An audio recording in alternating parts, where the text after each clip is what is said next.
감사합니다. 사람은 어디 가서나 어느 민족이나 공동체를 만들죠. 그 안에서 역할을 분담하고 자기 일을 맡아서 해 나가면서 사회생활을 합니다. 어느 나라 가나 똑같습니다. 공동체 안에 있으면서 보호도 받고 또 그 안에서 자기의 꿈을 실현해 나가기도 합니다. 생각해 보십시오. 아무도 없는데 나만 있다. 그러면 뭘 하지? 부터 시작해서 무슨 꿈을 꿀 수 있으며 무슨 인생의 계획을 세울 수가 있겠습니까? 함께 있는 안에서 우리는 자연스럽게 꿈도 꾸고 계획도 세우고 그렇게 합니다. 가정에서도 그렇고 마을이나 지역사회나 국가나 다 다름이 없습니다. 똑같습니다.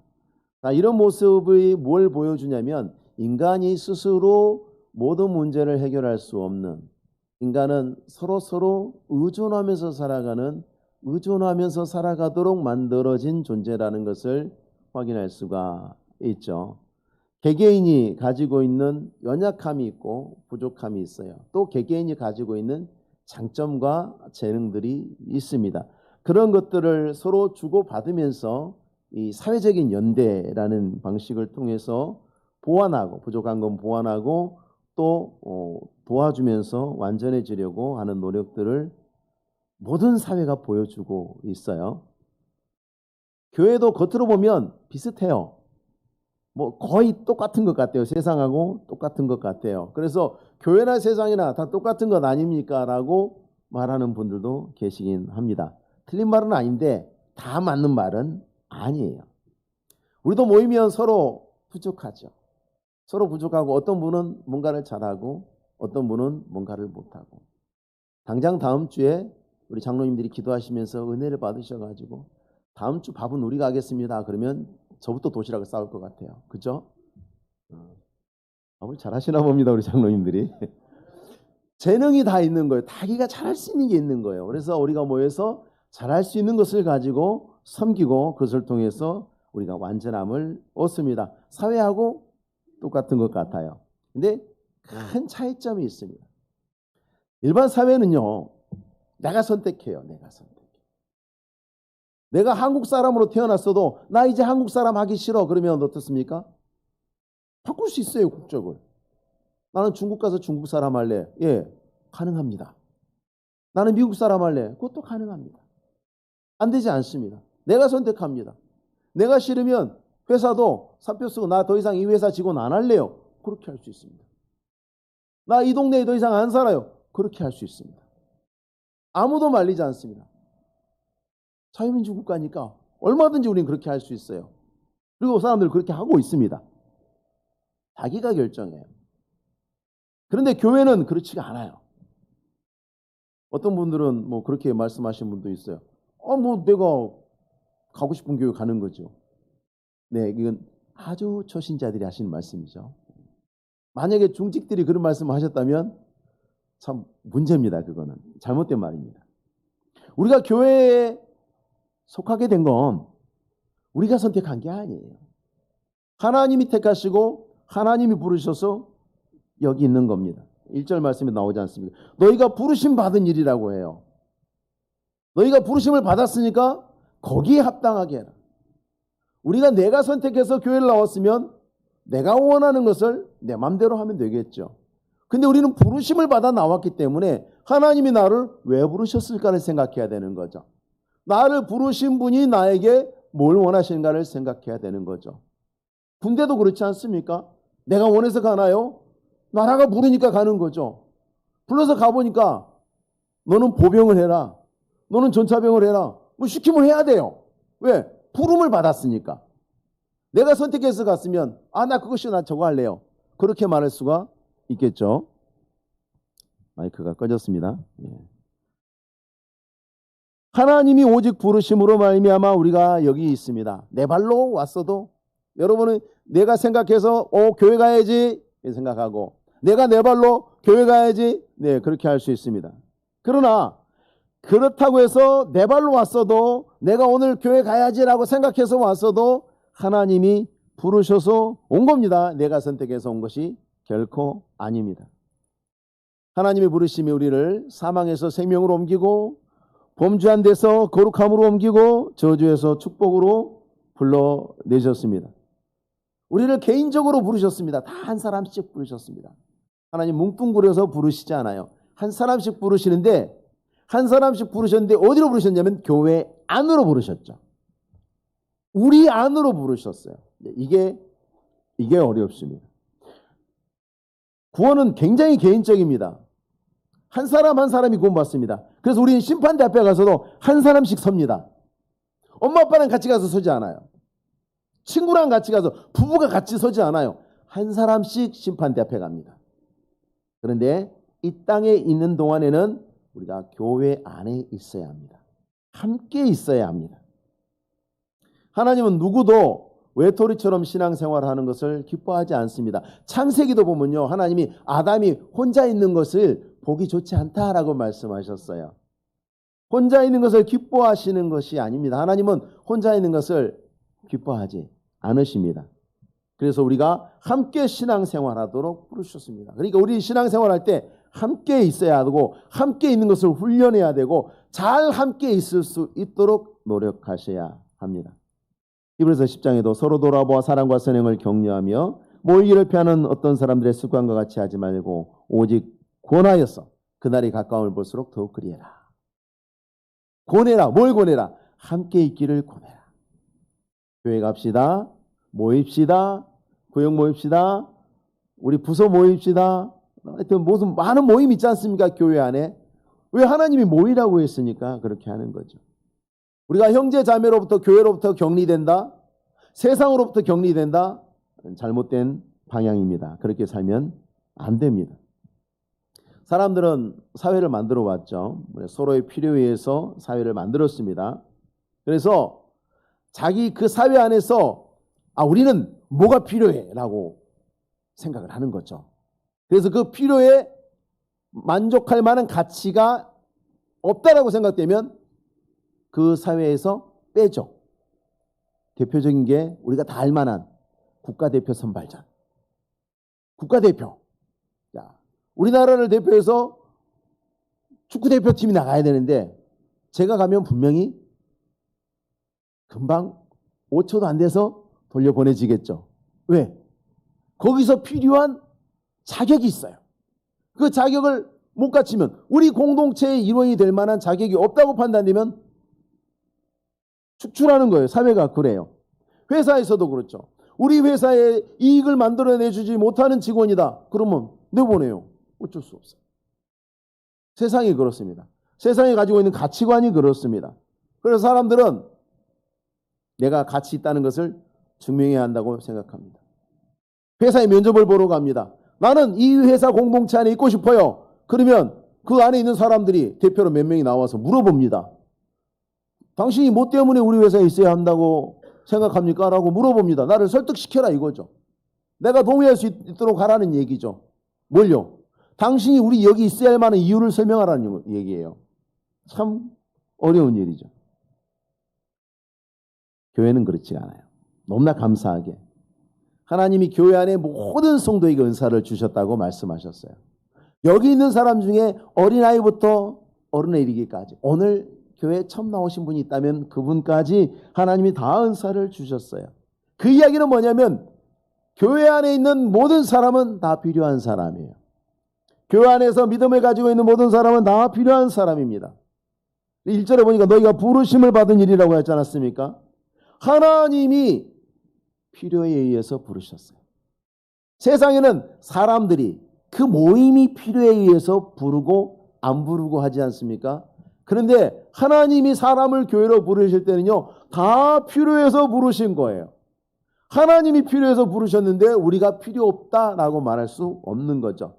저 사람은 쓸데없다라고 말할 수 없는 거죠. 그래서 우리가 하나님의 부르심의 명령 안에서 하나의 교회로 모여서 서로를 위하면서 신앙생활을 하는 겁니다. 함께 부르심을 받았다고 하니까 무슨 이거 우리가 뭐 공산당도 아니고 그렇죠? 뭐 사생활이 하나도 없고 뭐 그런 거 아닙니다. 우리는 또 신자로서 교회에서 예배도 드리지만 가정에서도 신자로 살아야 되고요. 직장에서도 신자로 살아야 되고요. 학교에서도 신자로 살아야 돼요. 어디 가서 우리는 공동체 우리의 삶의 자리가 있어요. 예수 믿는다고 여러분 갑자기 학교 안 갑니까? 직장 안 갑니까? 결혼 안 해요? 다 하잖아요. 사람들하고 똑같은 사회 속에 있지만 우리의 삶의 자리는 하나도 바뀌지 않아요. 뭐가 바뀌냐면 삶의 방식, 태도가 달라지는 거죠. 부르심을 받은 일에 합당하게 행하라. 그 이야기는 뭐냐면 하나님께서 우리에게 어떤 자세로 인생을 살아야 하는지에 대해서 말씀하시는 거예요. 믿음이라는 것은 그거예요. 세상 사람들과 다른 자세로 삶을 대하는 것. 그게 믿음이에요. 세상 사람들하고 똑같이 판단하고 똑같이 생각하는 것은 잘못된 거예요.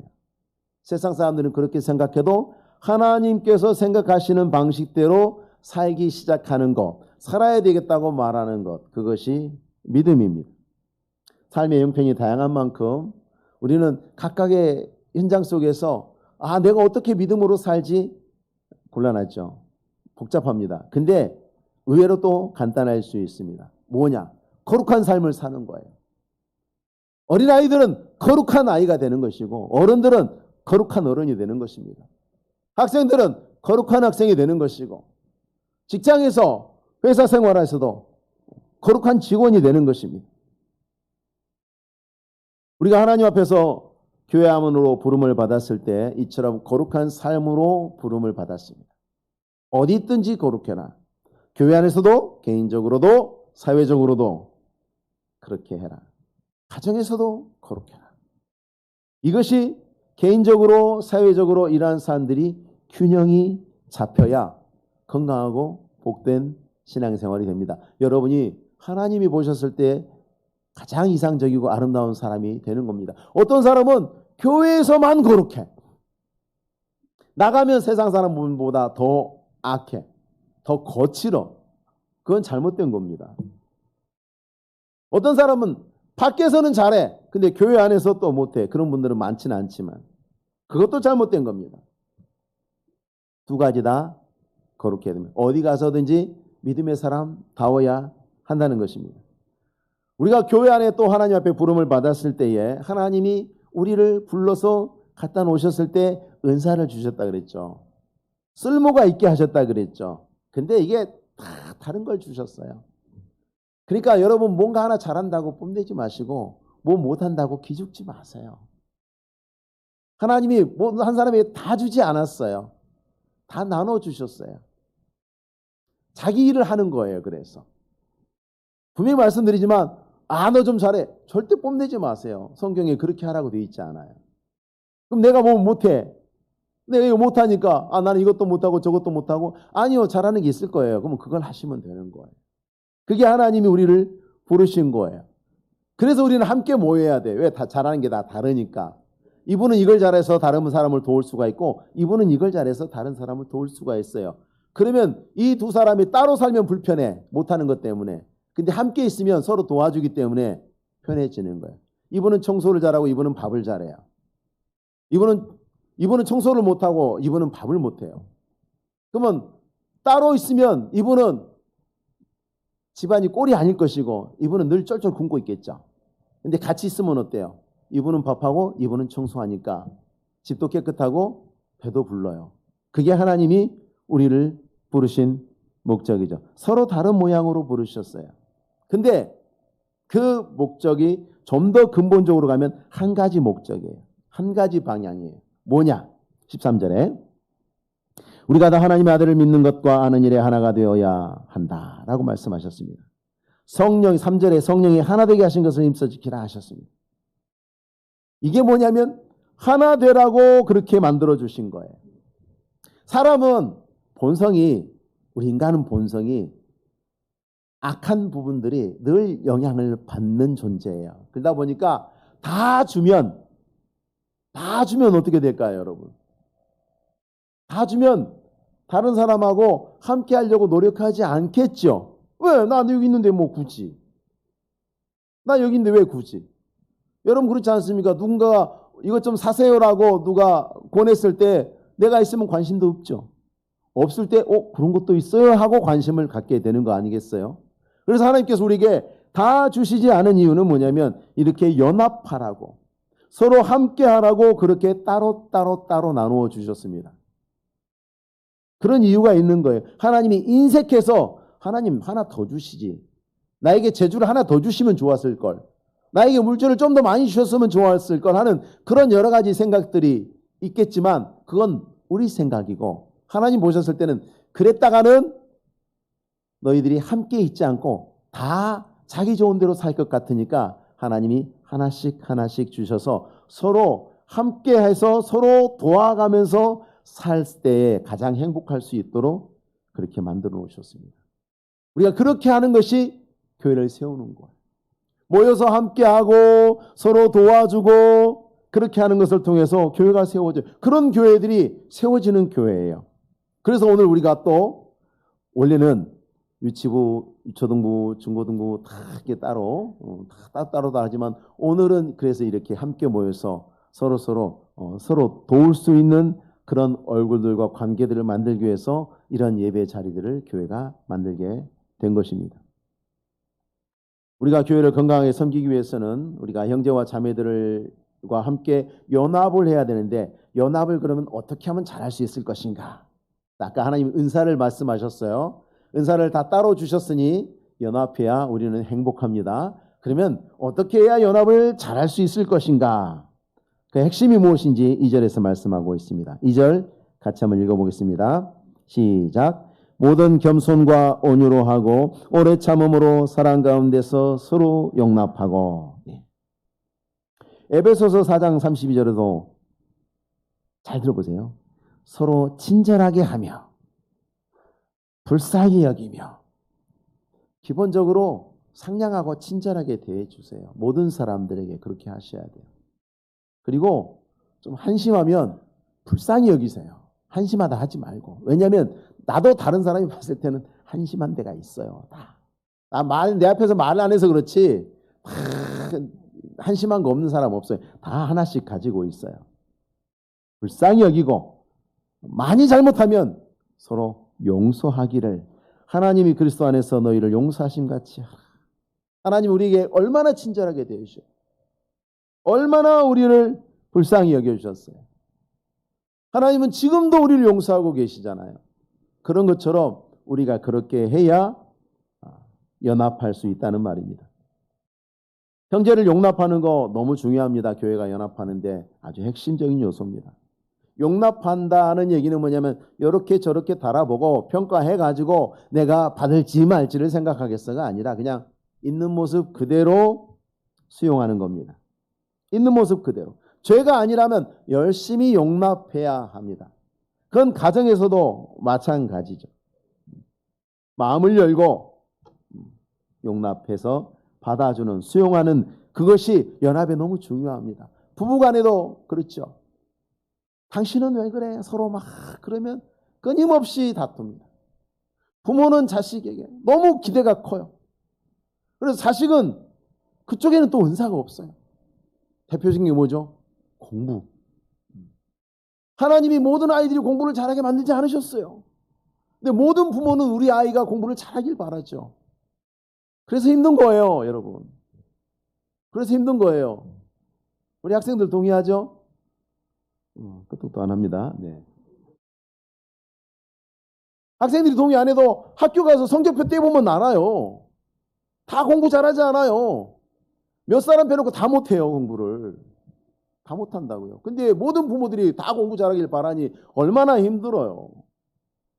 부모는 자식이 마음에 안 들고 자식은 나를 이해 못해주는 부모가 마음에 안 들고 그래서 가정에 불화가 생기고 그렇지 않습니까? 용납해야 돼. 자녀들은 우리 아빠는 왜 이렇게 돈을 잘 못 벌까? 그래, 용납하세요. 모든 아빠가 돈을 잘 벌지 않아요. 대부분의 아빠는 돈을 못 벌어요. 대부분의 엄마들은 뭐가 부족한지 모르겠습니다만 우리는 있는 모습 그대로 용납해야 합니다. 그래야 연합이 이루어지고 그 안에 평안이 있는 것입니다. 이렇게 용납하려면 우리가 가져야 되는 우리 바깥으로는 용납하는 자세고 내 안으로 가져야 되는 자세가 겸손함, 온유함, 오래 참음입니다. 다른 사람 용납하려면요 겸손해야 돼요. 교만한 사람은 절대 다른 사람 용납 못하죠. 다 내려다보고 있으니까 용납을 못합니다. 자기를 돌아보면서 마음을 낮은 데 주는 사람은요, 다른 사람을 이해를 잘해요. 마음이 낮은 데가 있기 때문에 그 사람을 훨씬 더 쉽게 이해합니다. 그래서 로마서 12장에도 서로 마음을 같이 하며 높은 데 마음을 두지 말고 도리어 낮은 데 있어라. 낮은 데 처해라. 뿐만 아니라 겸손한 마음은 온유함과도 통합니다. 이건 비굴함 아니에요. 온유함은 비굴함이 아닙니다. 예수님께서 보여주셨던 그런 절제된 권능, 그게 온유함이에요. 예수님은 놀라운 하나님의 권능을 갖고 계셨는데 죽은 자를 살리신 분이, 여러분, 사람 죽이는 게 쉬워요? 살리는 게 쉬워요? 죽이는 게 쉬워요? 살리는 게 쉬워요? 죽이는 게 쉬워요. 누구나 사람 쉽게 죽여요. 근데 사람 살리는 건요, 정말 뛰어난 아주 그냥 대단한 의사나 뭐 그런 분들만 정말 죽어가는 사람 다 그러니까 살려내죠. 우리 거의 대부분의 사람들은 다른 사람 못 살려내요. 죽이는 일은 다 해요. 잘해요.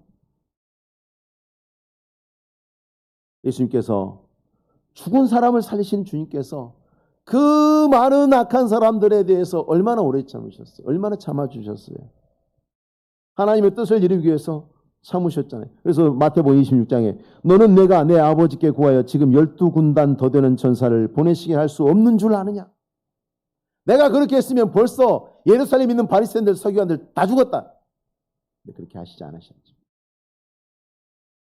예수님께서 이 온유하심을 가지고 오래 참으셨습니다. 오래 참으시지 않으셨으면 우리 중에 누구도 여기 있을 수가 없죠. 우리는 하나님의 오래 참으시는 중에 이 땅에서 살아가고 있는 거예요. 하나님이 당장 임하셔서 죄를 제대로 판단하시면 우리는 다 심판받아 죽어 마땅한 사람들이죠. 근데 오래 참아주시니까 우리가 살 수 있고 살아갈 수 있죠. 교회도 마찬가지입니다.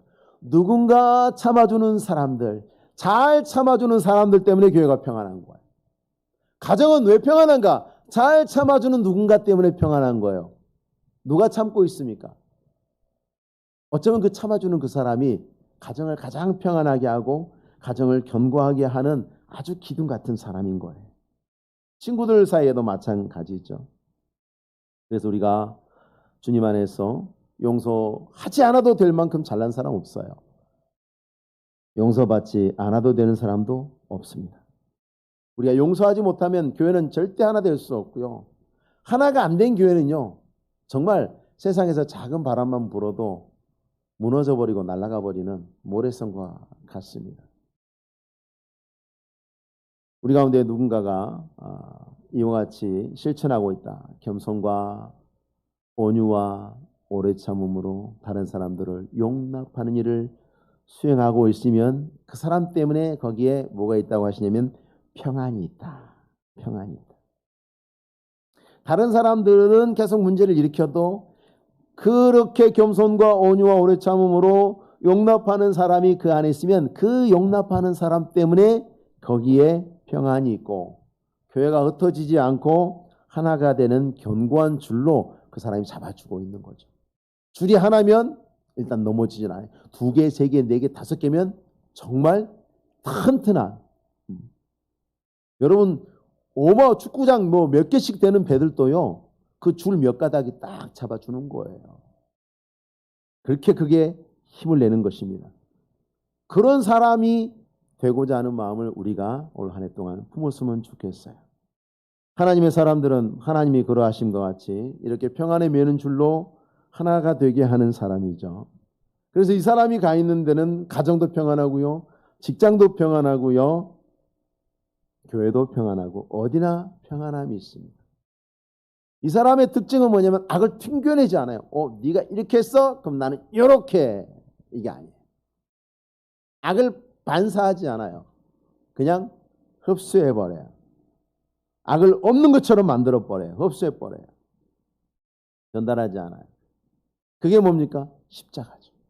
예수님 십자가에서 뭐라고 하셨어요? 자기를 못 박는 자들 향해서 하나님 저들을 용서하시옵소서. 끝내버려요. 사람들이 그렇게 예수님을 저주하고 욕하고 하는데 네가 나를 저주했어? 나도 너 저주할래. 이러면 십자가가 아니에요. 예수님 십자가에서 그걸 다 받으셨어요. 그리고 거기서 끝내버리셨어요. 그래서 세상이 평안하잖아요. 십자가 밑에는 평안해요. 우리가 주님 안에 나오면 평안한 거예요. 왜? 주님이 다 받으시고 끝내버리셨으니까. 여러분 침대나 소파에 뭐가 들어가죠? 쿠션이 들어가죠. 쿠션하면 뭐가 생각나십니까? 쿠션하면 뭐가 생각나세요? 침대에서 그렇게 소리 높여 부르짖는 편안함. 아닌가요? 맞죠? 여러분 지금 당장 다음 주에 요 밑에 쿠션 다 채가고 맨 나무에 앉으라고 하면 아이고 목사님 등이 베겨요부터 시작해서 이야기 나오겠죠. 쿠션 때문에 여러분 편안하신 거예요. 쿠션의 아주 중요한 기능이 뭐냐면 흡수하는 거거든요. 흡수하는. 내 몸무게를 내가 흡수해 주니까 내가 편안한 거예요. 내 몸무게 때문에 내가 괴로운데 내 몸무게를 쿠션이 흡수해 줘서 내가 편안한 거죠. 바로 이런 사람입니다. 그 사람 때문에 그 사람이 힘들어요. 나도 힘들고. 근데 내가 받아줌을 통해서 이 사람을 평안하게 만들어주는 거예요. 그게 바로 하나님의 부르심의 소망입니다. 4절에 너희가 부르심의 한 소망 안에서 부르심을 받았다. 하나님의 소망인 거예요. 그게. 너희가 그렇게 용납하고 겸손과 온유와 오래 참음으로 용납해줘서 네가 좀 그렇게 해서 교회를 평안하게 만들고 너 때문에 사람들이 편안해지면 너희 때문에 서로 편안해지면 참 좋겠다는 것이 하나님이 품으신 소망입니다. 하나님 우리가 이처럼 평안 안에서 우리가 하나 되어서 이처럼 사랑하기를 원하십니다. 우리가 지금까지 어떤 사람이었는가? 지나간 건 잊어버리시고 새해부터 우리가 더욱 힘써서 부르신 받은 일에 합당하게 행해야 되겠다 다짐하시고 실천하시고 또 우리가 열매를 맺어서 교회를 세우는 사람이 되시기를 바랍니다. 허무는 사람이 되지 마세요. 교회를 세우는 사람 반드시 하나님이 확실하게 복 주시고 상 주시는 사람이 누구냐? 교회를 세우는 사람. 교회를 허물고 가르고 교회에 괴로움과 고통을 주는 사람이 아니라. 그런데 이것을 내가 내 힘으로 하려면 안 되는 거예요. 절대 우리 힘으로는 이게 되는 것이 아닙니다. 그리스도의 몸된 교회는 그리스도의 몸이잖아요. 하나의 몸이잖아요. 그러면 이것을 온전케 하시는 것은 그리스도의 영으로만 되는 거예요. 예수의 영, 성령으로 되는 거예요. 그래서 성령이 하나 되게 하신 것이라고 이야기해요. 은혜를 입으면 이게 돼요. 성령께서 은사도 주시고 은혜를 주셔서 겸손하게 하는 것도 성령께서 하시는 거고요. 온유하게 하시는 것도 성령께서 하시는 거고요. 오래 참게 하시는 것도 성령께서 하시는 거예요. 이를 악물고 참는 건 오래 참는 게 아닙니다. 두고 보자. 으드득. 이제 데미지가 쌓여. 폭발력이. 쌓여. 99. 이제 100 되면 이제 폭발. 그러면 이거 폭발하려고 참은 거잖아요. 이건 오래 참음이 아니에요. 폭발하려고 참으면 회개해야 돼. 폭발하셨으면 이전에 참은 것들이 거짓이었음을 하나님 앞에 죄송합니다 하고 회개해요. 성령으로 하는 것입니다. 성령이 그래서 하나 되게 하시는 거기 때문에 우리가 충만한 성령의 능력을 받으면 그 능력으로 말미암아서 이와 같이 평안을 이루는 사람이 될 수 있습니다. 여러분 우리가 하나 되게 하기 위해서 부름을 받았지만 분명히 서로 다르게 부름을 받았습니다. 세상 사람들이 다 똑같이 생겼으면 얼마나 무섭겠어요. 그렇죠? 우리는 다 다르게 생겨서 얼마나 감사합니까? 서로 알아보기도 쉽고. 모든 사람들이 다 잘하고 못하는 것이 다 똑같다면 당장 큰일 났죠. 그죠? 뭔가 모자란 일들이 생깁니다. 밥은 누가 할 것이며, 청소는 누가 할 것이며, 재정은 누가 볼 것이며, 찬송은 누가 할 것이며. 그렇죠? 얼마나 대책이 안 섭니다. 근데 우리가 다 7절 말씀에 각 사람에게 그리스도의 선물의 분량대로 은혜를 주셨나니. 하나님의 성령께서 우리 안에 성품을 주시고 또 은사를 주셔서 분량대로 주셔서 감당하게 하셨습니다. 다시 말씀드리지만 모든 은사가 소중합니다. 아무리 생각해도 나는 은사가 없다? 아니에요. 여러분 교회 예배에 나오셔서 앉아 계시는 것도 은사요. 그렇죠? 왜요? 이 목사가 은혜를 받아, 위로를 받아요. 빈자리가 아니고 누군가 와서 예배를 드리고 있는 거 보면 그냥 행복해요. 이게 벌써 와서 앉아 계신 것만 가지고도 저뿐만 아니라 교회를 사랑하는 다른 성도들을 행복하게 하는 거예요. 그것도 은사예요. 얼마나 귀한 은사입니까? 그 무엇보다도 다른 성도들을 자리가 하면 저도 마음이 안 좋고 우리 장로님들도 마음이 안 좋을 텐데 다른 사람은 몰라도 저하고 장로님들 행복하게 해주시는 거예요. 와서 예배 시간에 앉아 있는 거 얼마나 감사합니까? 내가 너무 잘하는 게 있어서 막 잘난 척 다시 말씀드리지만 그렇게 하지 마세요. 다른 사람의 은사는 안 중요하고 내 은사는 소중하다? 아닙니다. 내게 주신 은사가 보잘것 없어 보여서 사람들이 별로 인정 안 해줘서 하나님 왜 나한테 이런 걸 주셨어요? 그렇지 않습니다. 다 소중합니다. 하나님이 인도하신 대로 각 사람이 선물을 분량대로 하나님이 주셨으니까 하나님이 정확하게 주신 거예요. 그리고 그것은 다 소중한 거예요. 그리고 그것들을 가지고 하나님 인도하심을 따라서 우리가 교회를 섬길 때에 어떠한 은혜가 있느냐? 완성의 은혜가 있다. 10절 말씀 보십시오. 10절 말씀 보시면 이는 하반절에 만물을 충만하게 하려 하심이라. 요 충만이 뭐냐면 요게 완성이라는 의미입니다. 완성된다. 우리 각 사람이 나와서 하나로 완성이 되는 거예요. 이 교회 안에서. 그리고 이 평안한 가운데서 우리가 연합해가지고 이렇게 서로 섬기면서 완성된 이 교회 혜택은 누가 받느냐? 우리 모두가 받는 거예요. 주일학교 학생부터 시작해서 연로한 성도에 이르기까지 모든 사람이 이 안에서 이 유익을 받습니다. 평안으로 하나된 교회는 세상이 무엇을 가지고도 이길 수 없습니다. 하나된 교회는 뭘 만나도 이겨냅니다. 세상을 이겨냅니다. 우리가 다른 은사로 하나 되는 목표를 위해서 섬기는 이 모습으로 올 한 해 열심히 달려가시고 이 모든 섬김 가운데 하나 된 우리 안에 주시는 하나님의 놀라운 축복을 우리 모두가 함께 누리시는 23년 새해가 되시기를 바랍니다. 기도하겠습니다. 하나님 아버지 감사합니다. 우리에게 은혜를 주셔서 이렇게 각 사람에게 은사를 주셔서 함께 우리가 모여서 신앙생활하게 하시니 감사합니다. 우리 안에 서로의 부족함도 있고 연약함도 있습니다. 우리의 못남도 있습니다. 그러나 하나님 우리가 서로 용납하면서 받아주면서 그로 말미암아 우리 각 사람에게 주신 하나님의 선물들이 그 선물 꾸러미가 우리 안에 풀어짐으로 우리 대한민국 안에 하늘의 풍성함이 한 해 동안 내내 우리 모두에게 축복이 되는 신앙의 생활이 될 수 있도록 하나님 우리를 사용하시고 인도하여 주시옵소서. 감사를 드리며 예수님의 이름으로 기도하옵나이다. 아멘.